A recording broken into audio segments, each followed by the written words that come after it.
Hola, vamos a dar inicio a nuestra 10ª sesión del curso de Fenomenología del semestre de otoño de 2020 de la licenciatura en Filosofía de la UAP. Y pues bueno, les comentaba la clase pasada que no vamos a detenernos como a seguir con la lectura de los parágrafos como estaba planeado porque se volvería larguísimo, ¿no? Hicimos más o menos la mitad. Pero quería eh, una sesión, quizá dos, para exponer a Heidegger ya en términos como más generales, no solo ser y tiempo. Bueno, que nos vamos a quedar en ser y tiempo, pero que no fuese tan pues solo la introducción, ¿no? Como si que tuvieran un panorama general, ¿no? Ahora estoy viendo el calendario que les mandé y teníamos 10 sesiones de Heidegger. Quizá, bueno, la 10ª sesión, perdón, era de Heidegger, 4 de cada autor, si no me equivoco, o 5. Eh, Quizá le demos una más, no lo sé. Pero bueno, si no, empezaríamos con Merleau-Ponty, Fenomenología de la Percepción, y finalizamos con Levinas. Entonces, bueno, el fin de semana ya tienen sus ensayos calificados. Y bueno, eso sí, voy a concentrarme en ser y tiempo. Y voy a seguir con la explicación, ¿no? Ahorita se va a romper un poquito como lo que llevábamos. Pero bueno, entonces paso más o menos a una explicación general de lo que es el ser en el mundo, ¿no? Que es el existenciario como principal, ¿no? Bueno, aquí el existenciario en ese sentido de en ese concepto se engloba la estructura existenciaria del Dasein, ¿no? La existenciariedad. Y bueno, eh, yo la verdad es que condensaría ser y tiempo de la siguiente manera. El Dasein es el ente al cuyo ser le va su ser. Este irle su ser solo es posible en tanto que este ente existe eh, como ser en el mundo. Y este ser en el mundo se realiza en su concreción cotidiana y media desde la preintencionalidad. Así la llamo yo, no la llama, pues casi nadie la llama así. Y ahorita voy a explicar en qué consiste.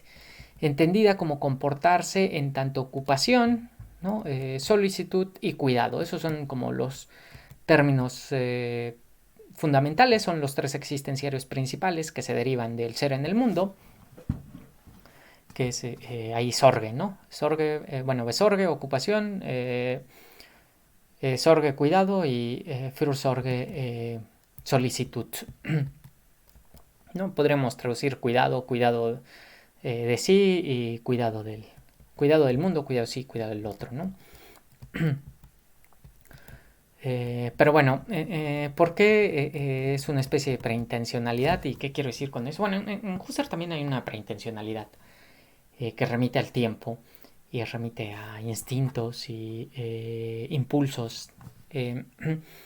Y en Heidegger, no la llama así Heidegger, pero justamente a lo que se está refiriendo con la estructura del ser en el, ser en el mundo, es que antes de que la conciencia esté dirigida en actos temáticos expresos a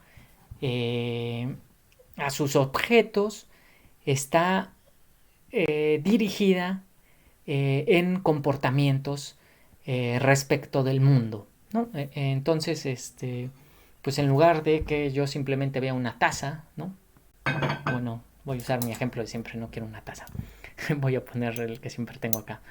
En lugar de que yo vea, pues sacacorchos, eh, no, en Husserl pues es la descripción de los actos de conciencia, y ahí ya hay todo un mundo constituido, la percepción directa, una conciencia que se encuentra dirigida, que corresponde al modo de darse el objeto, etcétera, que ya les expliqué, y que es lo que respecta a la fenomenología descriptiva. Acuérdense que también en Husserl hay una fenomenología genética que se pregunta cómo se llegaron a constituir esos objetos en tanto objetos. Pero bueno, en Heidegger, antes que topárnoslas con objetos de la percepción y actos de conciencia directos, en realidad nos relacionamos con el mundo, dice Heidegger. Esto es más originario que esa intencionalidad husserliana, por la razón de que la conciencia en su estar dirigida no está dirigida solo en actos, ¿no? Eso ya es muy posterior, eso ya es muy teórico, pero la vida misma en su concreción, la existencia en su concreción, se relaciona con su entorno, ¿no? Con su mundo entorno, o sea, con aquello que lo rodea, no en actos de conciencia expresos que se dirigen y tematizan sus objetos, ¿no? Y bueno, acuérdense que en Husserl esos actos pueden ser desiderativos, rememorativos, de fantasía, imaginativos, etc. Entonces hay muchos tipos. Pero lo que dice Heidegger es que no, que nosotros nos relacionamos comportándonos con las cosas. Y las tres maneras de comportarnos es el cuidado, la ocupación y la solicitud. Y ahorita voy a seguir con la explicación, pero bueno, eso es lo primero. Entonces yo me comporto ante los objetos, ¿no? De hecho, bueno, ahorita vamos con el famoso ejemplo del útil y del ser a la mano.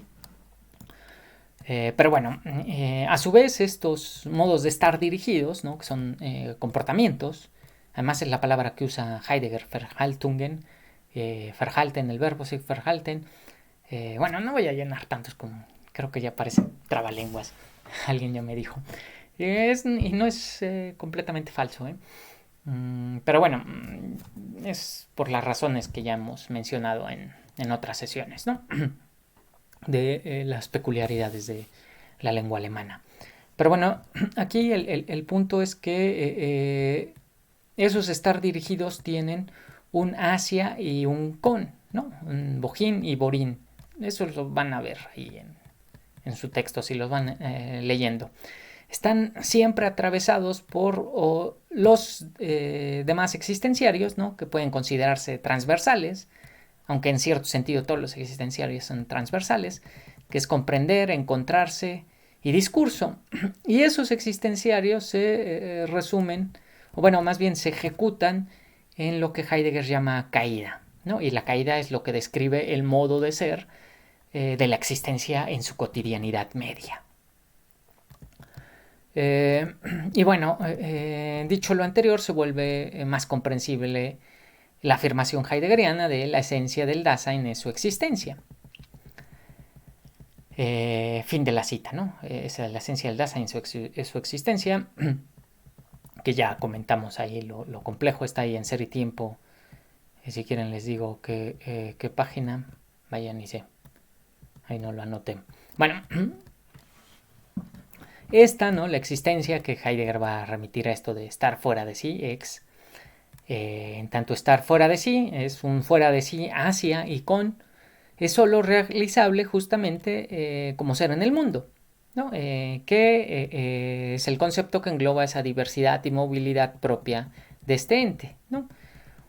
O que designa la estructura esencial de este ente, ¿no? O sea, que se refiere a la estructura existenciaria.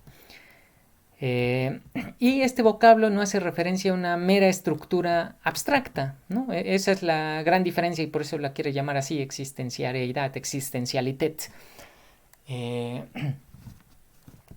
Porque no es una estructura meramente formal abstracta, sino es una estructura existencial concreta, que se realiza solo en tanto que existe ese ente, ¿no? Podríamos decirlo de una forma metafórica, es el lugar en el que pues la existencia puede ejecutarse en tanto que existe, ¿no? El existir en tanto que existe. Y aquí acuérdense que existir es la esencia del Dasein, y Dasein también es existir en alemán. Bueno, existencia. ¿No? Es entonces ese lugar donde acontece, ¿no? Ahora acontece como tiempo, pero bueno, eso, a ver si todavía decimos algunas palabras sobre eso. Pero bueno, al analizar al Dasein desde este existenciario primordial de ser en el mundo,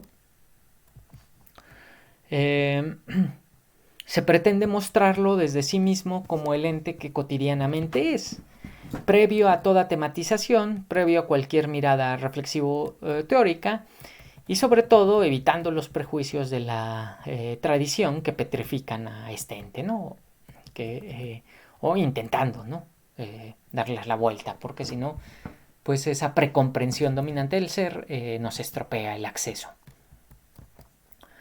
Y por ello Heidegger afirma que, y cito, estas determinaciones del Dasein deben, sobre la base de la constitución que llamamos ser en el mundo, ser vistas y comprendidas a priori. Fin de la cita. A priori porque no se está haciendo referencia al qué concreto de la estructura esencial del ser del Dasein, ¿no? Y aquí sí, estructura esencial en sentido muy clásico. Y ni siquiera estructura esencial en el sentido husserliano, ¿no? Porque faltaría esa concreción a la que Heidegger quiere, que Heidegger quiere subrayar. Como tampoco se descubre la misma, ¿no? Esta estructura existenciaria, no se descubre por inducción o generalización empírica, sino justamente se hace referencia al cómo de su realización, ¿no? O ejecución. Ahí es Vollzug, lo que justamente quiere decir esencia y a priori husserlianamente hablando, ¿no? Es un existenciario tripartito pero indivisible, es decir, unitario en su multiplicidad, aunque pueda ser tematizado desde sus distintos componentes. Y cito, la determinación del Dasein como ser en el mundo es unitaria y originaria, ¿no? Entonces, Heidegger, eso lo va a dividir el ser en el mundo como ser en, como mundo y como mismidad. No, perdón. En el mundo, el ser que es en el mundo y, y el ser en cuanto tal. Dicho con lenguaje husserliano, es un todo como concretum cuyas partes son no independientes y solo tienen existencia como abstracta o momentos, ¿no? Eso creo que sí lo vimos cuando vimos a Husserl muy de rápido. Un concretum es un todo cuyas partes no tienen existencia independiente, es decir, no pueden ser separadas de ese todo, ¿no? Porque hay distintos tipos de todo, ahí Husserl se mete en esos análisis. ¿No? De hecho, la tercera investigación lógica es una mereología, una teoría del todo y las partes desde la fenomenología. Y bueno, para explicar mejor esto tomaré la siguiente definición, y cito, Dasein significa ser en el mundo. 1. El en el mundo. 2. El ente que es en el mundo. Y 3. El ser en como tal. Desde estos tres componentes se brinda el suelo adecuado para una interpretación del Dasein como cuidado y ser en la posibilidad. Fin de la cita. Cada uno de estos componentes se entrelaza preintencionalmente, ¿no? A mí me gusta usar esa palabra, con los demás, y lo que el filósofo de la selva negra quiere mostrar es el cómo de su entrelazamiento, ¿no? De cómo se enmarañan esos componentes de esa estructura existenciaria. Para poder analizar adecuadamente al ente que se realiza o ejecuta como ser en el mundo, se tiene que tener en consideración los dos aspectos desde los que se le puede mostrar. Primero, respecto de la direccionalidad de la ejecución del comportamiento en la que se realiza su cotidianidad media, o sea, respecto del hacia qué y con qué de su estar dirigido, ¿no? Para volver a decir eso de que es una intencionalidad, pero una preintencionalidad, porque es un estar dirigido, pero no de actos de conciencia, es un estar dirigido práctico, ¿no? De comportamientos prácticos. En este sentido, el estar dirigido es hacia y con el mundo, el ser con y el ser en, ¿no? Hacia eso está dirigido el Dasein. Segundo, respecto del modo de la ejecución en tanto comportarse hacia y con, se le designa terminológicamente como ocupación, ¿no? Ese es el modo en que se realiza ese estar dirigido, el modo en que se comporta, desde la ocupación, y su respectiva mirada, ¿no? O su respectiva visión, que es llamada circunspección, solicitud y su respectiva mirada, que es llamada consideración, y cuidado y su respectiva mirada o visión, que es llamada por mor de sí, ¿no? Entonces aquí a lo mejor le suena medio raro. Yo estoy tratando como de sintetizar todo ser y tiempo para que les dé como las líneas directrices y ustedes no se pierdan a la hora de leer el texto, ¿no? Ya no vamos a seguir con el texto a detalle, como veníamos haciendo, pero con lo que vimos en esas 3 sesiones anteriores, debería de ser suficiente para que tengan como ya una base sólida para enfrentarse a Ser y Tiempo, y con lo que veamos en esta sesión, pues ya puedan como desplegarse en todo Ser y Tiempo, ¿no?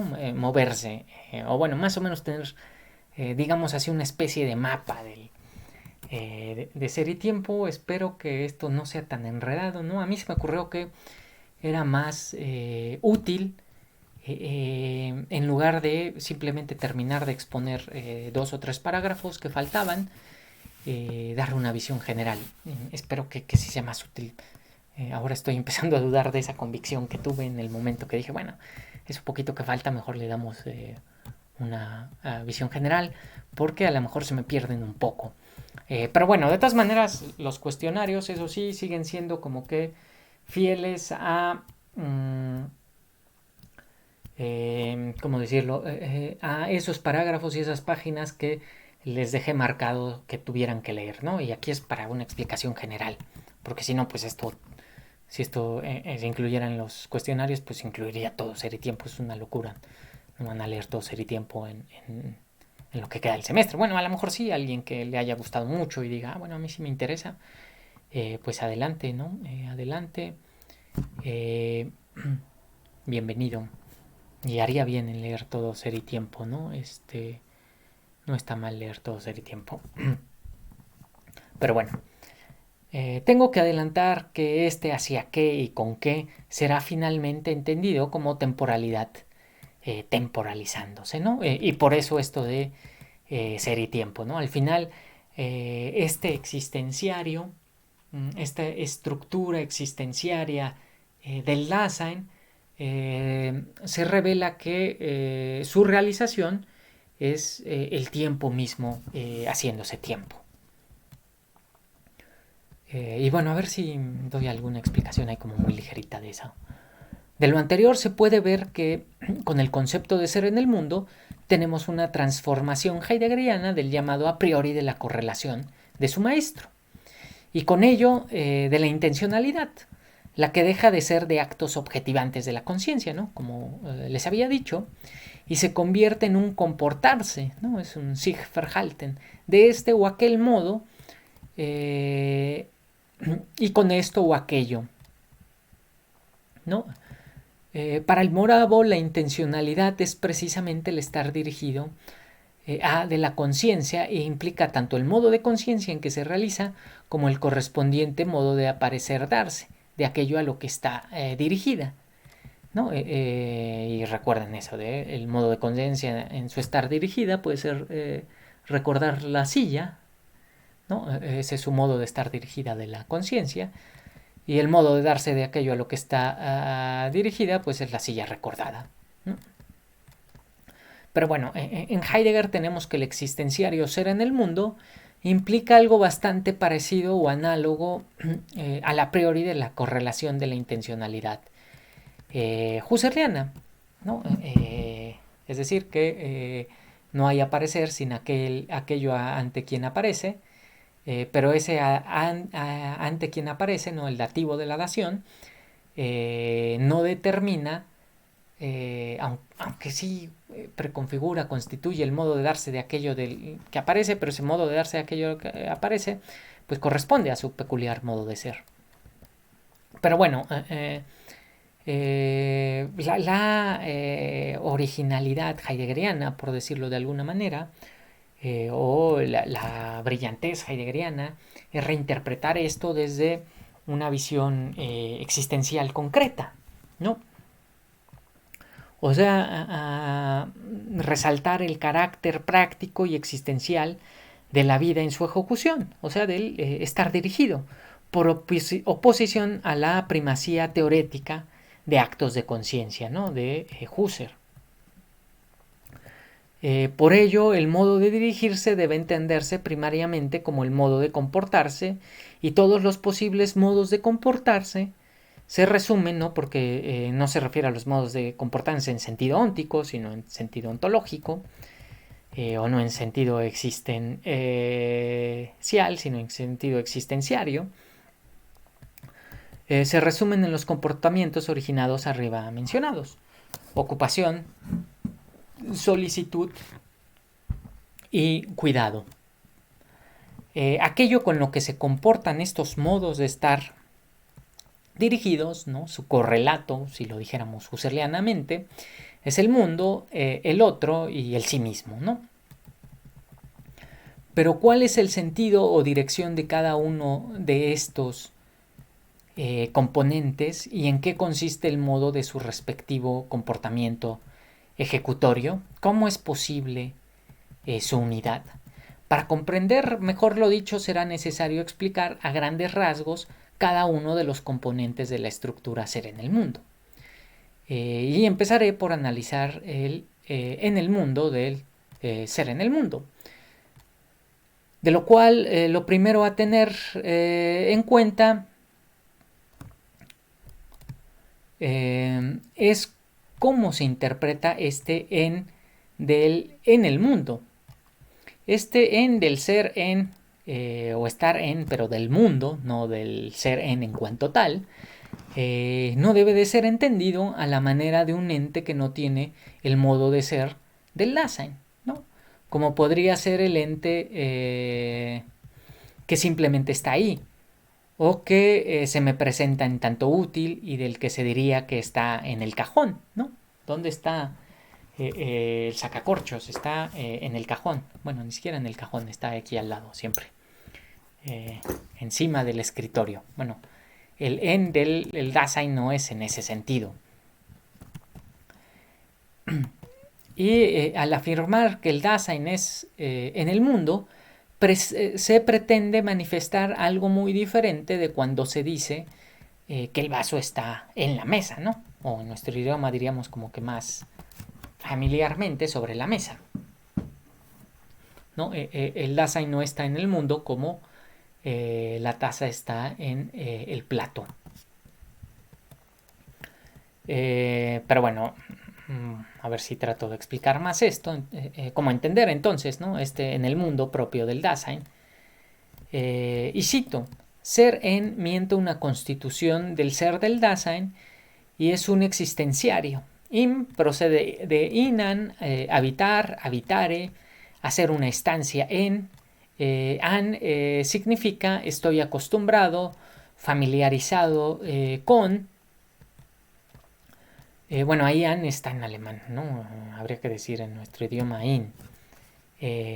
O bueno, remitiéndonos a la raíz latina que ofrece el mismo Heidegger, pues in, ¿no?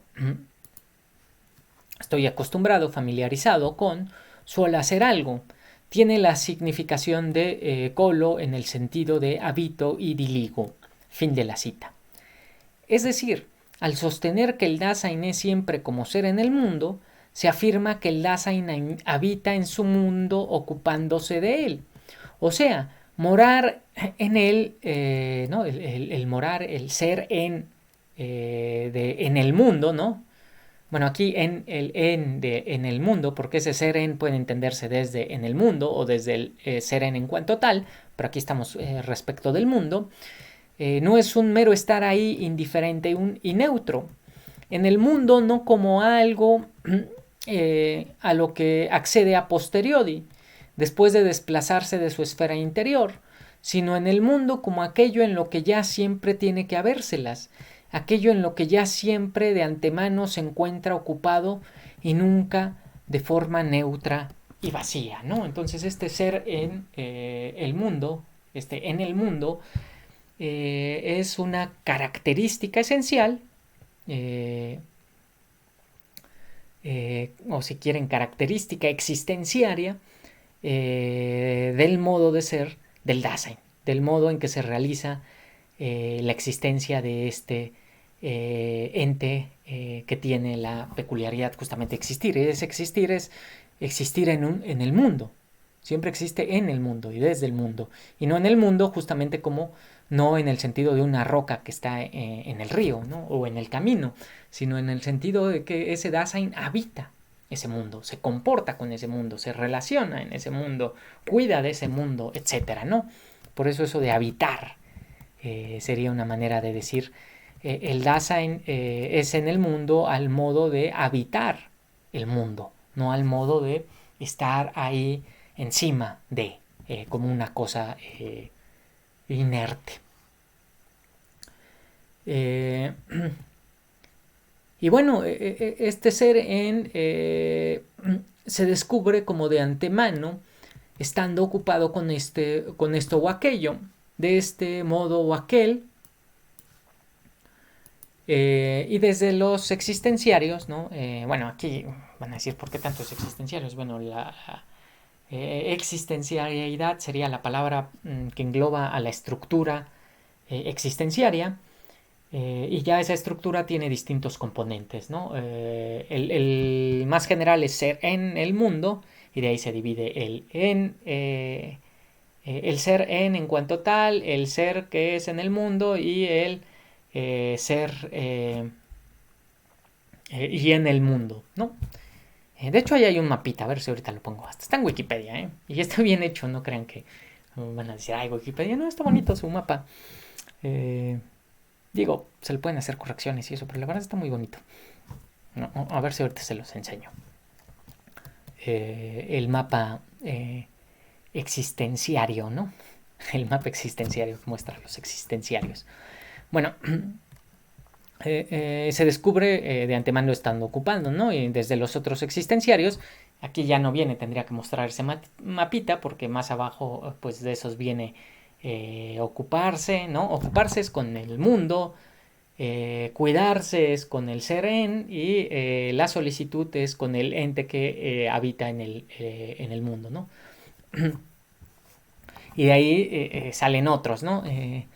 Que yo les llamé transversales, que corresponden al ser en cuanto tal, que son comprender, encontrarse y discurso. No es que exista un sujeto aislado llamado hombre y que después por un acto de cualquier índole ingrese al mundo, ¿no? De hecho, eso de ser en el mundo justamente va contra esta idea de que somos como un individuo singular, como una especie de mónada o como una especie de... no sabría cómo más llamarlo, ¿no? Bueno, me estoy acomodando. Sí, no es que seamos sujetos aislados, es que somos, solo existimos desde esta estructura existenciaria que nos entrelaza con todo aquello a lo que estamos dirigidos en comportamientos. Y no somos otra cosa. No somos un interior, no somos un alma pura, ¿no? Para decirlo como, para caricaturizarlo un poco. La metafísica creo que nunca dijo eso, pero bueno, ahí exagerando la interpretación sí se puede llegar a esa idea, ¿no? Bueno, pasaría en Agustín de Hipona, ¿no? Esta como idea del mundo interior y todo está ahí y Dios mismo habita ahí. No, bueno, somos mera exterioridad. Es imposible que existamos de forma aislada. Nada más falso que creer que somos sujetos aislados. Aunque sí va a haber algo que nos va a singularizar y es el tiempo. Pero esa singularidad tiene que ver con un estar volcado afuera, ¿no? Que eso quiere decir existencia, estar fuera de sí, en términos incluso etimológicos, y es los que Heidegger va a recuperar, y por eso le importa tanto la palabra. ¿no? Existencia, existencialidad, etcétera. Bueno, existencialidad, como me gusta traducirla, por eso la recupera, por esa idea de estar fuera de sí. El Dasein siempre está fuera de sí, o sea, está... ¿Y dónde está entonces fuera de sí? Bueno, fuera de sí, dirigido hacia el mundo, hacia los otros, hacia sí mismo, nunca está vuelto hacia sí, y en realidad estar vuelto hacia sí, pues no hay nada en ese hacia sí, ¿no? Pero bueno, a ver, voy a seguir con la explicación, si no los vaya a enredar. Bueno, con la explicación tal cual la traigo preparada, ¿no? Porque se me ocurren miles de maneras de explicar esto. Pero bueno, aquí estamos con esto de que no estamos aislados, y desde ese mundo interior aislado yo me dirija hacia un exterior, ¿no? Sino que yo soy esa exterioridad, ¿no? Yo soy en el mundo, ¿no? Y bueno, entonces me realizo en el mundo, y ahí realizarse de ejecutarse, o el modo en que se ejecuta la existencia desde comportamientos, ¿no? Y respecto del mundo, en tanto ocupación. Yo me ocupo del mundo. El mundo nunca me aparece como algo que está ahí enfrente, ¿no? Me aparece como aquello con lo que me ocupo. Por ello, se puede incluso decir que el mundo es aquello que me antecede inmemorialmente, ¿no? Ahí estoy usando unas palabras levinasianas. No porque estuviera ahí antes que yo.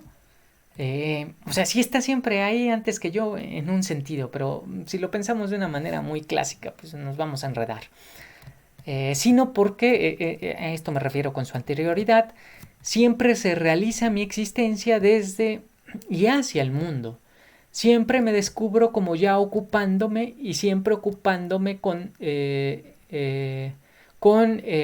y en él, y con los centros intramundanos que en él comparecen, ¿no? Entonces, ahí Heidegger, toda la crítica va a esta idea de un sujeto aislado, al cual le aparece, está frente a un objeto que también está aislado y tiene uno cualidades objetivas, otro cualidades subjetivas, y después se vuelve un caos explicar cómo es que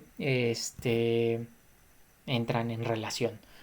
Dice Heidegger, no es cierto, así no es, así no funciona esto, ¿no?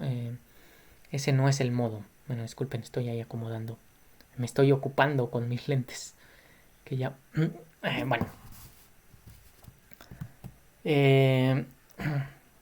con este existenciario Heidegger pretende mostrar, o mejor dicho, dejar que se muestre desde sí mismo uno de los abstracta, ¿no? O momentos de este ente, de este concretum llamado Dasein. Eso sí, en la concreción cotidiana y media de su ejecución.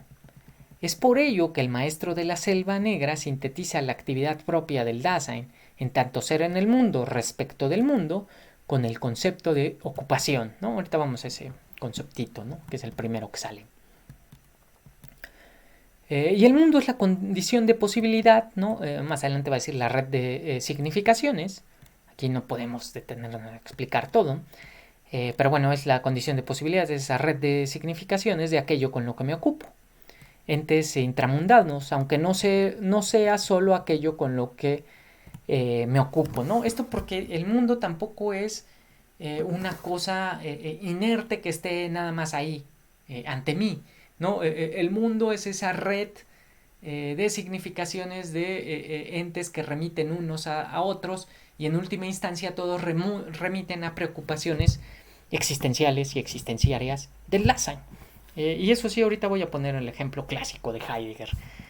No, más déjenme avanzar un poco más en la exposición, y me voy a ir a ese ejemplo clásico de Heidegger que quizá ya lo hayan escuchado en alguna clase, y si no lo han escuchado en ninguna clase, pues bueno, ahorita lo ponemos y tratamos de ejemplificar eso de una manera un poco más concreta. ¿No? Entonces ese mundo no es algo que esté meramente ahí, ¿no? A disposición de mí, frente a mí, y del que me ocupe cuando me viene en gana, sino que inevitablemente tengo que estarme ocupando con el mundo, ¿no? Aunque no quiera y aunque no me dé cuenta. El mundo tampoco, y esta interpretación, dice Heidegger, ha sido un error ampliamente extendido, se debe entender como la suma de todos los entes, pues el mundo no es ningún ente. Igualmente erróneo es interpretarlo como receptáculo vacío en el que se puede guardar la totalidad de entes, ¿no? Como si fuera una caja en donde están todos los entes, es el mundo. No, eso no es el mundo. Mucho menos es un superente que fuera en sí con el mismo modo de ser de los otros entes, ¿no? Y aquí otros entes que son diferentes al Dasein, por eso Heidegger reservó al Dasein ese concepto técnico para evitar confusiones. Y bueno, que tuviera el modo de ser de otros entes y su diferencia fuera magnitud, ¿no?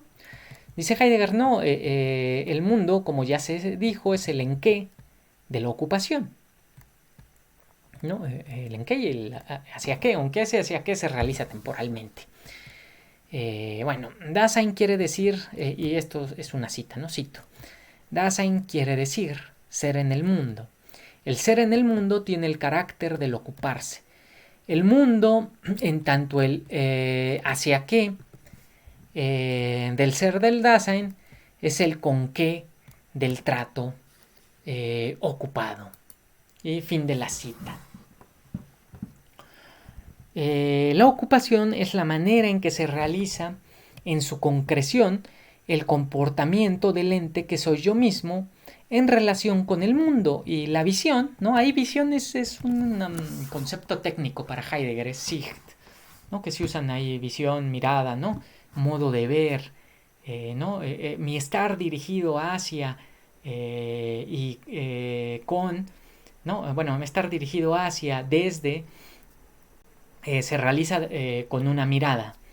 Y ahorita a ver si trato de explicar, porque la palabra sí queda muy bien y la traducción también queda muy bien, por eso me gusta dejar visión, porque la traducción, esa visión del ocuparse es la circunspección, y en circunspección tenemos esa palabra de spectio en español, ¿no? Entonces, bueno, esa visión que permite su realización en tanto ocupación es lo que se llama circunspección, ¿no? Que es ese, en alemán, Umsicht, esa mirada en torno, ¿no? Esa mirada en torno es el modo en el que se me abre el mundo, ¿no? A mí se me abre como aquello que me rodea, y ante eso, aquello que me rodea, yo tengo una mirada de entorno que la engloba, y que lo engloba no como, no de una manera teórica, sino de una manera existencial, ¿no? Aquello en torno, esa mirada en torno, me abre el mundo como aquello que me estorba, que me alegra, que me enoja, etcétera, ¿no? Que me indispone y demás. Y desde luego todo eso desde el estarme ocupando con aquello que me rodea. Y eso, aquello que me rodea, no es algo externo, sino es aquello en lo que yo habito. Por eso en el mundo. Y bueno, precisamente por ser aquello con lo que siempre estamos en el trato ocupado, habiéndonos con el mundo, bueno, con eso, pasa desapercibido, justamente por sernos tan familiar, ¿no? Eso Heidegger dice, muchas de estas cosas pasan desapercibidas porque son tan cercanas y tan familiares que a veces hasta como que se nos olvidara, ¿no? Como que se nos olvidara. Y cito, si el ser en el mundo es una constitución fundamental del Dasein en la que se mueve no únicamente en general, sino preferentemente en el modo de la cotidianidad, entonces este ente tiene que ser ya siempre ónticamente experimentado. Y fin de la cita, ¿no? Sea esto explícitamente o pase completamente desapercibido, y sea cualquiera la actividad que se esté realizando. Como dice Gómez Dávila, el mundo no es el lugar donde el alma se aventura, sino su aventura misma, ¿no? Bueno, es una cita de Gómez Dávila. A mí me gusta mucho leer Gómez Dávila, si no les gusta, pues no importa. Entonces aquí, mundo es el enqué del ser del Dasein, ¿no? Y es otra cita. Mundo es el enqué del ser del Dasein, y ese es Heidegger. sentencia que se puede tomar como la definición formal de mundo. Sin embargo, su descripción en cuanto fenómeno tendría que ser, o bueno, será completada con el análisis de la mundanidad del mundo y del ente que comparece en el mundo, no a la manera del Dasein, y el cual es terminológicamente designado como ente intramundano, ¿no? Bueno, esto pues no lo vamos a ver a detalle, pero yo lo voy mencionando y según yo voy tratando como de explicar en términos generales todo ser y tiempo para que a ustedes les sea más fácil acceder. Ya les dije que me pareció una buena idea. Ahorita mientras estoy exponiendo, empiezo a sospechar que quizá más bien nos confunda esto.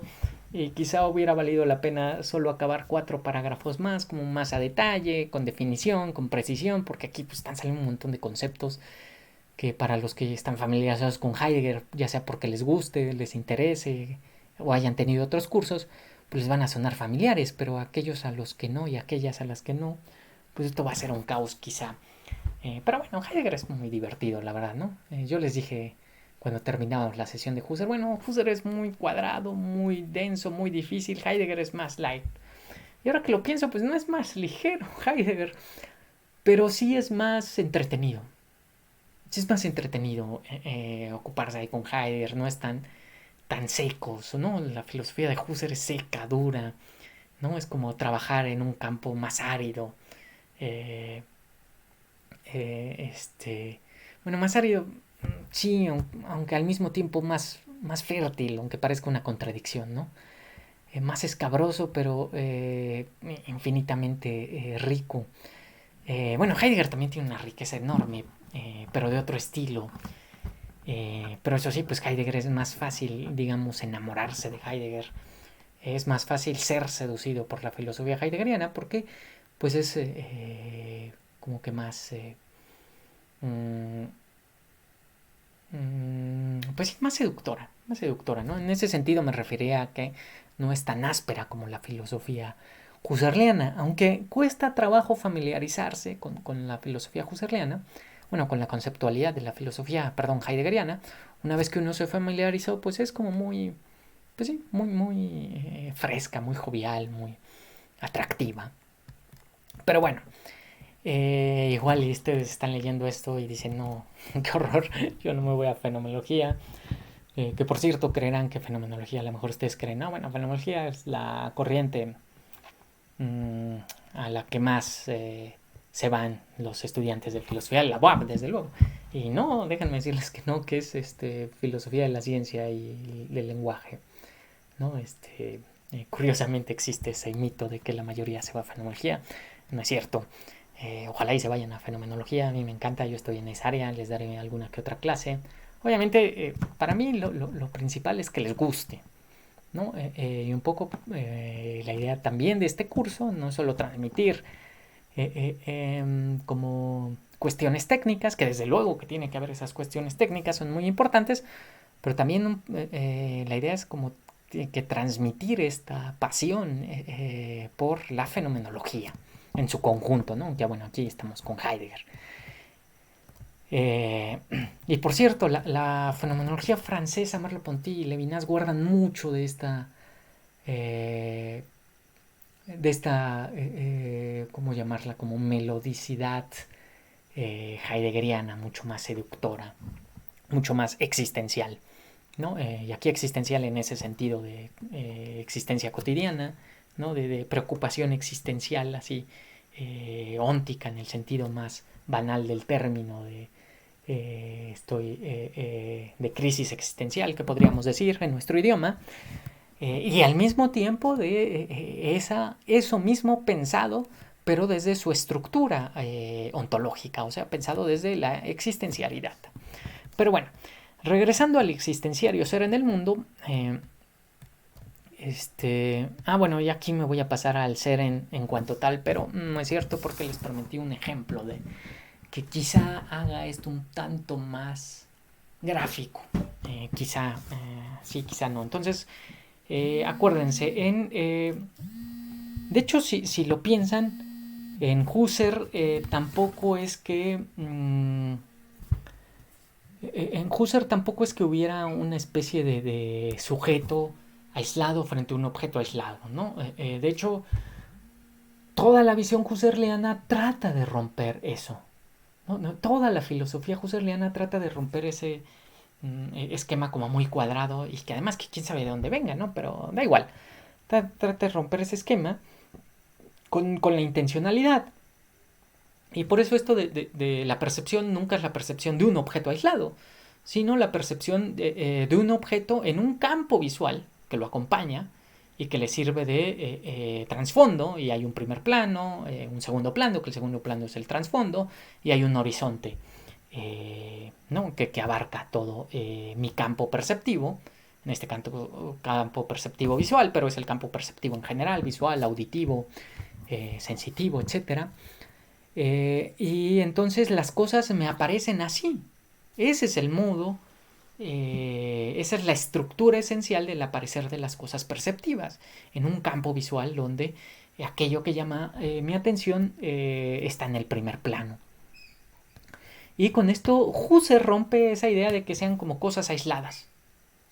No, no, todo está estructurado. El mismo mundo está estructurado, tiene una estructura, ¿no? En su aparecer. Y la conciencia está dirigida desde una estructura perceptiva que corresponde a esa estructura del mundo. Bueno, en Heidegger es lo mismo, pero pone el acento en la parte existencial.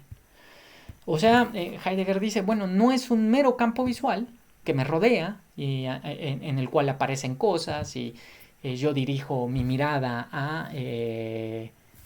pues ahí estaba sonando mi celular, seguro lo escucharon. Bueno, está mi vibrador, pero así yo dirijo la mirada a esto o a aquello, ¿no? Al celular, ¿no? Dirijo la mirada, ya no me ven. No es que yo dirija, no es que yo esté dirigido, aunque sea a la manera que describe Husserl, ¿no? que ya sería un gran avance, no son cosas aisladas, sino es una estructura en la cual todo se interrelaciona. Pero dice Heidegger, no es como de una conciencia neutra que nada más está contemplando el mundo, sino es una existencia concreta que en su estar dirigido a aquello que le rodea no está dirigido en percepciones, está dirigido en comportamientos, y esos comportamientos tienen que ver con, dicho como muy, pues muy cotidianamente, muy, en términos muy generales, tiene que ver con cuestiones existenciales y existenciales concretas, que me da miedo, que estoy ocupado, que tengo angustia, que etcétera. Por eso los existencialistas pues se toman de Heidegger, ¿no? Para hacer su interpretación, y Heidegger dice, bueno, yo no soy existencialista, y tiene razón, no es existencialista al modo que lo es Sartre, ¿no? O Camus, aunque sí tiene ahí unos coqueteos con esa manera de hacer filosofía, pero a Heidegger le importa esas preocupaciones existenciales no en su sentido meramente existencial, que es el sentido para Heidegger óntico, sino en su sentido ontológico o existenciario, es decir, en tanto su estructura esencial, para decirlo husserlianamente, ¿no? Y esa estructura esencial remite al ser de mi propia existencia, que se realiza como tiempo y por lo tanto remite al ser en cuanto tal, ¿no? Y por eso esta analítica de la existencia, esta analítica existenciaria, remite en última instancia a una ontología fundamental. Pero bueno, entonces no me aparecen las cosas como rodeándome en un campo perceptivo, sino diríamos en un campo existencial. En un campo existencial en donde no estoy percibiendo cosas, sino me estoy comportando con ellas, ¿no? Con los entes intramundanos llamados por Heidegger. Y lo más cercano, más lejano, etcétera, no tiene que ver con atributos geométricos, con cualidades medibles, sino tiene que ver con mi ocupación cotidiana, con mi estar sumergido en el mundo, ¿no? Entonces, el ejemplo de Heidegger, que es muy parecido también al de Husserl, pero bueno, lo más cercano en este estar ocupado con el mundo no son mis lentes, ¿no? Para mí, esto no es lo más cercano, esto es lo más lejano. A no ser que estén sucios, rayados, o hace rato, ¿no? Que los veo y digo, están bien chuecos mis lentes, ya ni modo, algún día me compraré otros, los repararé o alguna cosa. No, yo estoy dirigido ni siquiera a la pantalla, ¿no? Aquí que está frente a mí, sino estoy ocupándome con algo que ni siquiera está en un espacio físico, ¿no? Yo me estoy ocupando en el mundo con conceptos y con la filosofía heideggeriana, etcétera. Entonces, el mundo me aparece como eso que me rodea y yo me comporto con ello, ocupándome y ocupándome desde la cotidianidad media, ¿no? En tanto que Zapatero, ¿no? Creo que es un ejemplo que usa Heidegger ahí en los problemas fundamentales de la fenomenología, pues el martillo me aparece como el útil que me ayuda a clavar para reparar, ¿no? Nunca las cosas me aparecen como algo aislado que estuviera ahí haciéndome frente y que yo simplemente contemplara, ¿no? Me aparecen como útiles, ¿no? Ese va a ser, Heidegger los va a llamar así, me aparecen no como ante los ojos, que es la traducción de Gauss, no como cosas que están meramente ahí, sino como cosas que están a la mano para mi ocupación existencial cotidiana. Entonces, este sacacorchos no me aparece como una cosa ahí rara que está enfrente y yo la contemplo y digo, ah, bueno, tiene tales cualidades. No, me aparece como, es más, ni siquiera lo estoy viendo, pero siempre está a la mano. ¿No? Bueno, aquí siempre lo tengo a la mano como ejemplo. En este caso está cumpliendo la función de ejemplo, pero siempre lo tengo a la mano porque es algo que me sirve, ¿no? Entonces, bueno, aquí saco mi botella de vino, la abro, ¿no? Entonces, está a la mano, cumple esa función. Mi celular está a la mano, cumple esa función. El celular no es una suma de microchips y de LEDs y de un cristal. No, es un útil que está a la mano para mi ocupación en el mundo, para mi ocupación cotidiana en el mundo, en el cual se realiza mi existencia. ¿No? Y entonces, ese es el modo originario en el que aparecen las cosas. ¿No? Por eso les digo esto, en lugar de que sea un campo perceptivo, podríamos decir que es un campo existencial. Y por eso eso de mundo entorno, ese concepto es muy famoso, Umwelt, que Umwelt en alemán es una palabra bien común y que se usa para medio ambiente, ¿no? Entonces todos estos problemas de contaminación, etcétera, si ustedes ven las noticias o están aprendiendo y medio ven, pues Umwelt es una palabra muy común para referirse a eso, al medio ambiente, ¿no? Hay que cuidar del medio ambiente. Pero bueno, es la palabra que usa la fenomenología, y esa palabra la usa Husserl también, para describir el modo de comparecer del mundo en su sentido originario. Y el mundo en su sentido originario me aparece como aquello que me rodea, ¿no? Ya sea en un campo perceptivo, a la manera husserliana, o en un campo existencial, en el cual me inquieta, me preocupa, me entristece, ¿no? Y además viene con todo esto, ¿no? Me aparece como un útil que está a la mano, ¿no? Esto de los entes no son cosas que están meramente ahí, sino son útiles a la mano. Por eso Heidegger dice, la palabra pragmata de los griegos es la palabra adecuada para referirse a las cosas, porque está esto de, pragmata y viene praxis, ¿no? De la misma raíz. Y entonces justamente los objetos, las cosas son pragmatas, son útiles de mi ocupación cotidiana existencial, ¿no? Y entonces el celular me aparece como el útil para comunicarme con alguien, ¿no? Para saber cómo está, ¿no? A lo mejor hay un problema, ¿no? Etcétera, etcétera, etcétera. Y así todo lo demás. Y de hecho, el espacio, el tiempo, tienen que ver también con eso, con mediciones existenciales y no con mediciones objetivas. No, digo, yo siempre estoy hablando de eso en mis artículos de Ojo Pineal, no sé si alguien me lea, pero bueno, si de casualidad alguien me lea y se pregunta de dónde sacó eso, bueno, de Husserl y de Heidegger y de Merleau-Ponty y de Levinas, pero bueno, esto no vivimos el mundo como cualidades objetivas, medibles, cuantificables, que sería una visión fisicalista, cientificista, ¿no? Reduccionista, además muy triste si el mundo fuera así, que aburrido. No, sino vivimos un mundo, vamos a decir así, coloreado, que me rodea, que me angustia, que me emociona, que me entristece, donde la distancia no se mide por metros precisos, ¿no? No es que mis lentes es lo más cercano porque están a centímetros de mis ojos, ¿no? Lo más cercano es aquello con lo que me estoy ocupando. Y las distancias de las cosas tienen que ver con la ocupación cotidiana de mi existencia en el mundo. Y entonces siempre están en el lugar adecuado. ¿Adecuado para qué? Para esa ocupación. Mi celular siempre está a la mano. Mi sacacorcho siempre está a la mano porque lo uso. Y cuando se pierden, entonces... de hecho, Heidegger dice ahí, nosotros nos enfrentamos ante las cosas como pragmatas, no como cosas que están ahí. Y esos pragmatas solo se hacen visibles, ¿no? Porque esos pragmatas pasan desapercibidos. Yo en mi estarme ocupando y usar el celular como un pragmata, no me estoy ocupando con el celular en cuanto a su pantalla, en cuanto al microchip que tiene, en cuanto al procesador. Me estoy ocupando con aquello, con aquella actividad con la que me estoy comportando en el mundo y que a lo mejor tiene que ver con mi trabajo, ¿no? O con que se descompuso algo, ¿no? Así, oye, se descompuso mi computadora, ¿no? O se perdió algo. Y dice Heidegger, esos objetos solo se hacen presentes en el sentido de estar meramente ahí frente a nosotros justo cuando fallan, cuando se descomponen, ¿no? El sacacorchos nunca está como algo ahí, es un útil a la mano que yo manejo. Se hace presente cuando no está ahí, ¿no? Tengo una botella de vino y digo, oye, ¿dónde está el sacacorchos? Entonces ahí se hace presente. En su ausencia se hace presente, curiosamente, o en su estar afectado, ¿no? Y bueno, aquí el profesor Xolocotzi usa siempre un ejemplo que a mí me encanta, ¿no? Que es dice, bueno, popularmente diríamos eso.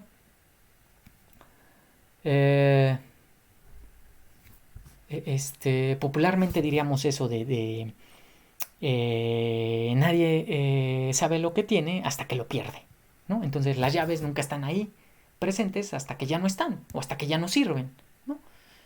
Igual yo cuando uso una bicicleta y voy al trabajo y voy de un lugar a otro, o voy en transporte público o en coche, en lo que quieran, digamos en bicicleta, porque supongamos que todos son pues ecologistas y además quieren hacer ejercicio, entonces van a la escuela en bicicleta, bueno, ahorita ni hay clases, pero supongamos que van al lado que sea, ¿no? Van al mercado a hacer las compras, van en bicicleta y lo más cercano no es la bicicleta, no es el manubrio, no son las llantas en las que voy pedaleando, sino es que tengo que hacer la comida, que tengo que comprar tal cosa, que tengo que hacer esto y aquello. Y la llanta aparece justamente cuando se poncha. Y entonces digo, maldita sea, ya no sirve, pero yo no venía ni pensando, ni ocupándome, ni viendo la llanta. Digo, podría ser, pero en términos cotidianos generales, pues no es la norma, no es la norma, ¿no? Entonces, por eso les digo que Heidegger se me hace como muy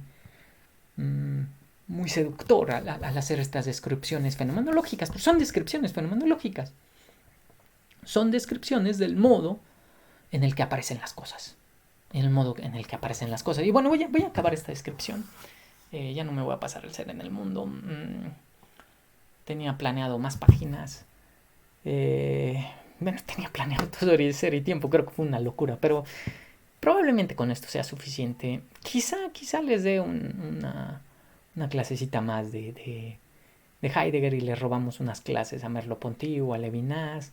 Quizá sí, quizá no, no lo sé. Ahí me escriben también, me comentan, ¿no? Sí, mejor no. A mí me parece muy atractiva estas descripciones heideggerianas, que por eso pues Heidegger es tan famoso y por eso seduce a tantos y a tantas que se interesan en la fenomenología, ¿no? Aunque yo se los confieso abiertamente, a pesar de que me apasiona mucho Heidegger y me gusta mucho Heidegger, pues se los confieso, prefiero Husserl, ¿no? Prefiero Husserl. Aunque fíjense que últimamente pues sí, el pensador, el fenomenólogo que más me apasiona, pues es Merleau-Ponty, ¿no? Y bueno, pero bueno, me estoy desviando. Entonces el mundo me parece como su entorno, su entorno con lo cual me ocupo. Los entes no me aparecen como entes, sino como pragmatas, ¿no? Esa es la esencia del ente, ¿no? ¿Qué es lo que hace ser a el ente lo que es? Su ser a la mano, ¿no? Que está ahí para Y nada, todo comparece de esa manera, dice Heidegger. El bosque no comparece como algo que está nada más ahí, sino también es un ser a la mano para la leña, para el cuidado, para el lugar en donde me desenvuelvo, etcétera, ¿no? Bueno, esos ejemplos de Heidegger también son medio raros, el zapatero, el bosque, ¿no? Es como una vida todavía provinciana, y preindustrial, entre comillas, no completamente. Alemania se está industrializando, pero sí esos ejemplos de Heidegger, ¿no? Ahí ya no recuerdo quién es el que dice, creo que eso es Cassirer, ¿no? No, es Gadamer, ¿no? Bueno, Cassirer le reclama eso. Y no es Gadamer, ya no sé quién es el que dice. Pero bueno, algo así como que justamente es esto de que Heidegger es una fenomenología como muy provinciana, artesanal, y Gadamer viene a urbanizar toda esa conceptualidad heideggeriana tan como de provincia y tan el bosque y la cabaña, ¿no? Y los dioses que rodean ahí. Bueno, esas son descripciones fenomenológicas de Heidegger. La existencia, el modo de ser de la existencia se realiza en su cotidianidad media de esa manera. No, no, no relacionándose y comportándose ante cosas que están meramente ahí y que tienen puros atributos objetivos y medibles y cuantificables, ¿no? Yo no habito el mundo como si fueran fuerzas, ¿no? Centrífugas, atómicas, ¿no? No, eso es una teorización que hace abstracción de un montón de cosas, y el científico mismo que trata de explicar la existencia y las cosas y el mundo desde esas posturas, pues no se da cuenta que la ciencia misma es un modo de comportarse y de relacionarse con el mundo que responde a esas mismas preocupaciones existenciales de la vida cotidiana, de las cuales simplemente hace abstracción y después las niega. Y viene a decir, no, esto es un conjunto de átomos, bla, bla, bla. Esto no es un conjunto de átomos, esto es un prágmata que sirve y que me comparece en el mundo como un útil que yo tengo a la mano para realizar esta o aquella actividad con la cual me estoy ocupando con el mundo y en el mundo, ¿no? Y eso es mi existencia se despliega de esa manera. Entonces, bueno, ahorita solo tenemos lo de en el mundo. Podría seguirme aquí 2 o 3 horas. Creo que me voy a detener, aunque no llevamos tanto tiempo, ¿no? No llevamos tanto tiempo, pero me voy a detener porque son cosas muy complejas. Y si le quieren que le dedique un poquito más a Heidegger, pues le quitamos ahí una clase a alguien y me detengo más, pero mejor con esto para que lo logren como aprovechar de mejor manera, digerir de mejor manera, ¿no? Pero bueno, entonces nos vemos la sesión que viene. Bueno, me ven la sesión que viene. Por cierto, el fin de semana ya les dije tienen sus cuestionarios. Desgraciadamente con ustedes me confundí, me da mucha pena ahí de la reunión que íbamos a tener. Con la historia de la filosofía ya dije que no valió la pena la reunión, no hay como que gran discusión. Aquí creo que sí valdría la pena la reunión, hay que probarla, la voy a agendar para el martes a las 6. No sé, ahora sí no se me olvida, no me confundo. Aunque bueno, Teams es el que me confundió, pero no, ya ven, Teams aparece. De hecho, es todo este mundo digital y estas cosas, pues también aparecen como útiles, como pragmatas, ¿no? Es el modo, esa es la esencia de las cosas, ser pragmatas. ¿No? Entonces, pero bueno, la agendamos para discutir algunas cosillas y para que les haga la explicación como puntual de aquello que no hayan entendido, ¿no? Y aquí como es conceptos mucho más rigurosos, creo que valdría la pena. Ahora, valdría la pena si de verdad participan y de verdad me preguntan. Pero bueno, como con ustedes no he tenido reunión, pues a ver qué sale. Y bueno, ahora sí, hasta la siguiente sesión.